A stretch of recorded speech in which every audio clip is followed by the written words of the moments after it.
మీ ఎలాంటి వ్యాపార ప్రకటనలకైనా వెంటనే మా ఛానల్ సంప్రదించండి. శ్రీ గురుభ్యో నమ. హరి ఓం. శ్రీ మహాగణాధిపతయే నమ. హరి ఓం. అయం ముహూర్తస్సు ముహూర్తోస్తు. సుముహూర్తకాలే సూర్యాదీనాం నవానాం గ్రహాణాం అనుకూల్యతా వసుద్ధరస్తు. యః కర్తా జగతాం భర్తా సంహర్తా మహసాం నిధి. ప్రణమామి తమాదిత్యం బహిరంతస్తమోపహం. 2026 సంవత్సరం మార్చి నెల 19వ తారీఖు నుండి 27వ సంవత్సరం మార్చి అంతం వరకు కూడా పరాభవనామ సంవత్సరం. ఈ పరాభవనామ సంవత్సర ఫలితాలు చెప్పుకుందాం. ఈ పరాభవనామ సంవత్సరానికి 7వ రాశి తులారాశి. ఈ తులారాశి ఫలితాలు తెలుసుకుందాం.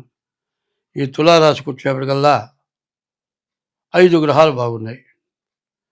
కుజుడు, బుధుడు, శని, గురువు, కేతువు. కేతువు ఏకాదశిలో ఉన్నాడు. కుజుడు బాగున్నాడు, బుధుడు బాగున్నాడు, శని బాగున్నాడు, గురువు బాగున్నాడు. శని ఆల్రౌండరు, మీరు అనుకునే పనులన్నీ కూడా అవుతాయి. బుధుడు బాగున్నాడు, వ్యాపారం బాగా సాగుతుంది. వ్యవసాయదారులకు వ్యవసాయం బాగా సాగుతుంది. వ్యవసాయదారులు పొలాలు కొనుక్కుంటానికి కూడా అవకాశం ఉంది. గురువు బాగున్నాడు. చదువుకునే పిల్లలకి విద్య, ఉద్యోగం, విదేశీయానం ఇట్లాంటి వాటన్నిటి కూడా బాగుంది. కేతువు బాగున్నది నాడు. ఈ రాశి వాళ్ళ జ్ఞానం కలిగి అందరితో మంచిగా ప్రవర్తించి వాళ్ళ అవసరాలని కూడా లెక్క లేకుండా తన పనులు తను చేసుకోగలిగిన శక్తి సామర్థ్యాలు ఉన్నాయి. అయితే ఈ రాశికి ఒక్క ఇబ్బంది ఉంది. రాహుకేతువుల మధ్యలో గ్రహాలు పడ్డాయి. ఇది కాలసర్ప దోషం. ఈ కాలసర్ప దోషం చాలా ప్రమాదకరమైంది. ఎందుకంటే మరి చంద్రగ్రహణం, సూర్యగ్రహణం వచ్చిందంటే రాహుకేతువుల మధ్యలో గ్రహాలు పడితేనే ఈ చంద్రగ్రహణం, సూర్యగ్రహణం వచ్చింది. ఈ గ్రహణం వల్ల చాలా ఇబ్బందులు, చాలా నష్ట కష్టాలు కూడా ఎక్కువగా ఉంటాయి. కాబట్టి ఈ రాశి వాళ్ళు డేట్ ఆఫ్ బర్త్ ద్వారా జాతకాన్ని చూపించుకోవడం, తర్వాత మీ ఇష్టదైవాన్ని పూజించడం, తల్లిదండ్రులకి అన్నం పెట్టి జాగ్రత్తగా పోషించడం, భార్యని హింసించకుండా ఉండటం. మరి ఏమిటయా అంటే చెప్పాల్సింది ఏమిటయా అంటే మానవుడు కష్టం వచ్చినప్పుడైనా సరే పాపమైన పనులు చేయకుండా ఉండటం. ఇదివరకు ఏదైనా పాపమైన పనులు చేస్తే దానికి ప్రాయశ్చిత్తం ఏమిటయా అంటే దైవాన్ని పూజించటం. దైవాన్ని పూజిస్తే ఆ పాపం నశించిపోతుంది. దానాలు చేయాలి. ఈ దానాలు చేస్తే అన్ని పాపాలు పోతాయి. అన్ని దానాల్లోకి అన్నదానం చాలా విశేషమైంది. ఈ రాశి వాళ్ళు అన్నదానం చేస్తే మీకు అన్ని విధాలా బాగుంటుంది. ఇప్పుడు ఈ రాశి వాళ్ళు ప్రత్యేకించి చెప్పాలి అంటే శివాలయానికి వెళ్ళి శివుడికి ప్రదక్షిణ చేయటం, మరి అన్ని గ్రహాలకి కూడా ప్రదక్షిణ చేయటం, మరి చీమలకి మరి బియ్యపు రవ్వ పంచదార వేయటం, ఇట్లాంటివి చేస్తే మీకు అన్ని విధాలా బాగుంటుంది. ఇప్పుడు ఆదాయ వ్యయాలు, వచ్చే ఆదాయం అంతా ఖర్చు అంతా. ఇది 12 రాశులకి, మేషం దగ్గర నుంచి మీనం వరకు. ముందు మేషరాశి 11 ఆదాయం 5 ఖర్చు.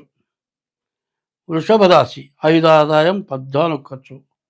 మిథున రాశి 8 ఆదాయం 11 ఖర్చు. 5 సింహరాశి 5 ఆదాయం 5 ఖర్చు. 6 కన్యా రాశి 8 ఆదాయం 11 ఖర్చు. 7 తులారాశి 5 ఆదాయం 11 ఖర్చు.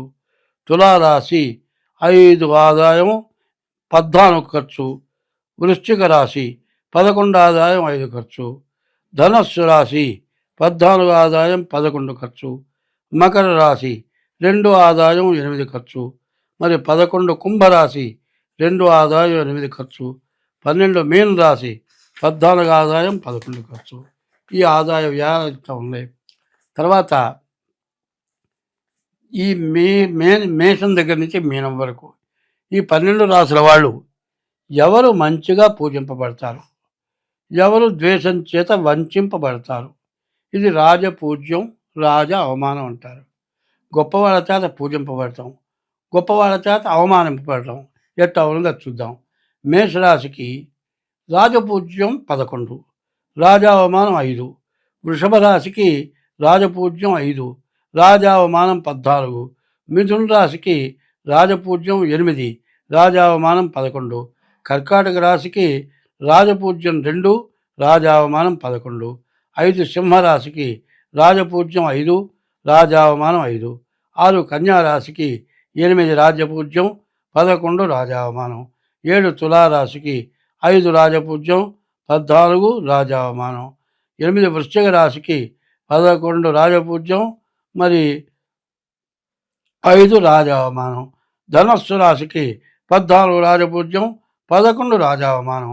మకర రాశికి 2 రాజపూజ్యం, 8 రాజావమానం. మరి కుంభరాశికి 2 రాజపూజ్యం, 8 రాజావమానం. మీనరాశికి 14 రాజపూజ్యం, 11 రాజావమానం. ఇది ఇట్లా ఉంది. ఇక తర్వాత మనం ఏం చేయాలి? ఇప్పుడు ఈ మార్చి నెల 20 నుంచి ఏప్రిల్ 20 వరకు కూడా మరి ఈ సంవత్సరం మొత్తం స్వస్తి.